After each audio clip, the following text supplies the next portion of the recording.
Bonjour tout le monde, bienvenue dans une nouvelle vidéo. Aujourd'hui, on se retrouve pour un sujet un petit peu différent de la lecture. Il s'agit quand même de choses à lire, vous l'aurez vu dans le titre, on va parler de tarot, plus précisément de la différence que j'ai été amenée à comprendre là, entre ce qu'est un tarot et un oracle. J'ai deux oracles et un tarot. Le tarot de Marseille, qui est le tarot le plus populaire, le plus connu, une espèce de tarot de base avec les dessins de base. Donc, je vais vous présenter les deux séparément, puis après, on va voir c'est quoi la différence. C'est bien simple, il faut juste le savoir, puis après, on catch de même, puis ça va bien. Avant de commencer, j'ai oublié de vous dire que je vais commencer à parler un peu plus souvent de tout ce qui est spiritualité, cristaux, tarot. Pas que j'en suis une experte, mais au contraire que je commence à entrer dans ce monde-là. Ça m'intéresse vraiment beaucoup.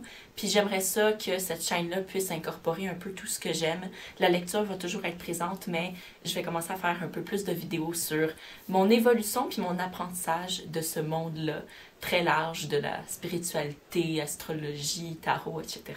Donc, c'est dit. Alors, commençons par le tarot, qui est ce qu'on connaît le plus. Donc, voici ma boîte. C'est le tarot de Marseille. Ça, c'est le genre de dessin. Donc, ça vient toujours avec un livre d'instructions qui nous permet de lire les interprétations du tarot. Alors, celui-là, il est très bien. Il est tout imagé en couleur. Il nous donne des propositions de tarot à faire selon chaque carte. Juste en lisant les questions en rapport avec une carte, on peut comprendre un peu la vibe de la carte. Donc, ça, c'est super. Et bon, ça, c'est... Mes cartes de tarot sont pas exceptionnellement belles ou pas belles. Tu sais, c'est carotté. Puis après, les images sont quand même sympathiques parce que j'aime ça, les couleurs. Donc, le tarot, on entre dans l'explication. C'est un certain nombre de cartes qu'on va piger, puis qui ont des pouvoirs différents, qui ont une dominance différente sur les autres cartes et des thématiques différentes. Donc, on va avoir, admettons, là, mais en tout, il y a 78 cartes de tarot, puis les cartes, on appelle ça des lames. J'ai aucune idée pourquoi, il y a une raison historique, c'est sûr. Donc, il y a 22 arcanes majeures. Donc, pour ceux qui connaissent un petit peu le tarot, les arcanes majeures, vous pouvez les reconnaître comme étant le soleil, la mort, le pendu, la roue, la tour, etc., le diable. Donc, ces grosses cartes-là.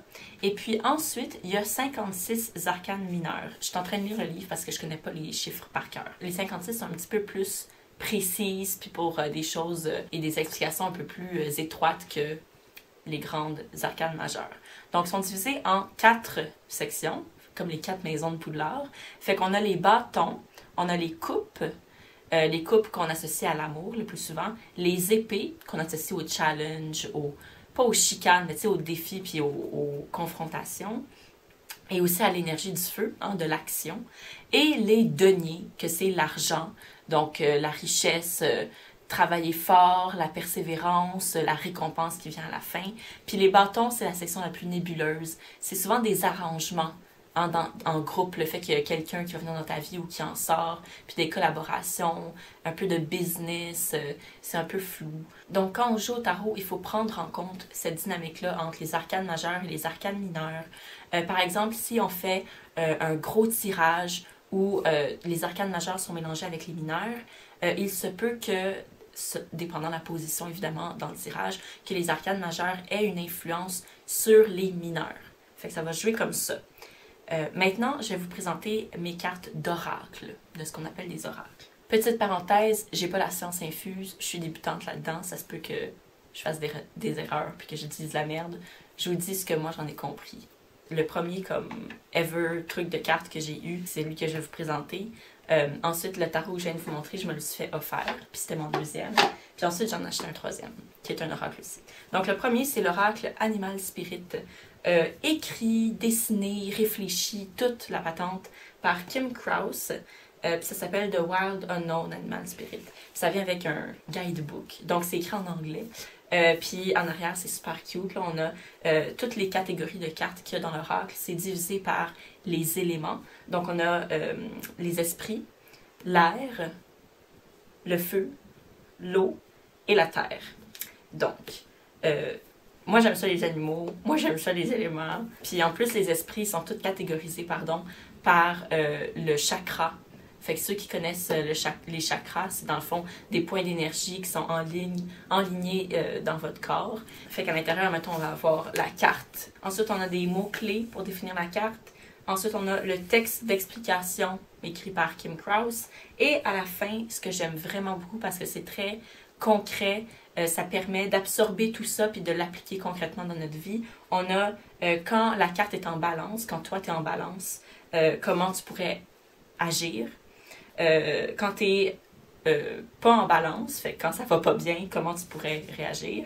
Puis pour t'amener dans la balance de la carte, hein, te sentir centré, qu'est-ce que tu pourrais faire? Puis c'est toutes des petites suggestions d'activités vraiment faciles puis cute. Il y a du yoga aussi, il y a aller comme voir le coucher de soleil, il y a aller prendre une marche tout seul, faire un projet, retourner à l'école, plein d'affaires de même. J'adore cet oracle-là, on connecte vraiment bien. L'oracle, je vous le définis, c'est un paquet de cartes organisé de la manière aussi créative que la créatrice le veut. Donc, il ne va pas y avoir des arcanes majeures puis des arcanes mineures. Et dans le fond, je vais devoir faire un raccourci parce qu'elle est là, la différence. La différence entre un tarot puis un oracle, c'est dans la structure des cartes. Donc, dans le tarot, on avait les arcanes majeures puis 4 maisons d'arcanes mineures. Mais ici, c'est juste divisé en éléments. Puis après ça, dans les éléments, comment c'est mis dans le livre, on a, admettons, dans l'élément de la terre, la première carte, ça va être l'ours. Puis l'ours, c'est le moins puissant de tous les élémentaires.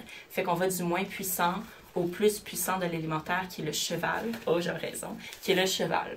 Fait que ça va y aller comme ça, en ordre pas chronologique, mais de puissance. C'est vraiment pas plus compliqué qu'utiliser un tarot. Ce que te permet l'oracle, c'est de donner une autre vision à ton tarot, de trouver des images puis des interprétations qui sont plus personnalisées à tes goûts. Il y a des oracles avec des fées, il y en a avec des sorcières. Fait que ça devient vraiment créatif, puis il y en a pour tous les goûts. Puis je trouve que c'est là que c'est intéressant d'aller chercher un tarot parce que tu peux, tu sais, si on croit aux énergies que genre, tu peux vraiment connecter avec un tarot précisément, puis là, ça va vraiment t'aider. Bref, moi, j'ai trouvé cet oracle-là au Mexique. Puis j'ai full aimé, puis j'ai acheté rendu au Canada. Mais ça, c'est un exemple des cartes. On a la baleine, qui est une de mes préférées. Fait que, vous voyez, c'est comme un mix entre noir et blanc, puis des pops de couleurs un peu partout. On a le lion, l'ours. Ah oui, les fourmis, genre charpentières de feu, ça c'est une carte intense. Ah, une de mes préférées aussi, l'araignée. Fait que voilà. La gazelle, le scorpion, le buffalo. Fait que ouais, c'est à peu près ça. Que vous dire de plus? Pour moi, la différence réside vraiment dans la structure. Donc, je vais vous montrer un dernier oracle, juste pour vous donner un autre exemple de plus. Par exemple, celui-ci, la sagesse de l'Ho'oponopono, c'est tiré d'une technique de guérison hawaïenne. Fait que ça peut aller jusque-là. Il y a 44 cartes avec un guide d'accompagnement. Ici, il n'y a clairement pas un effort sur l'esthétisme des cartes. C'est vraiment pour le message. Puis c'est des cartes très douces et très... Fait que je vais vous montrer les dessins. Moi, je trouve ça pas beau pantoute. On dirait des fonds d'ordinateur Windows. Mais j'aime beaucoup les messages, OK? On commence. Ça, c'est l'inspiration. On dirait un robot, genre le gars dans Fantastic Four qui ride sur un surfboard là, ou quelque chose.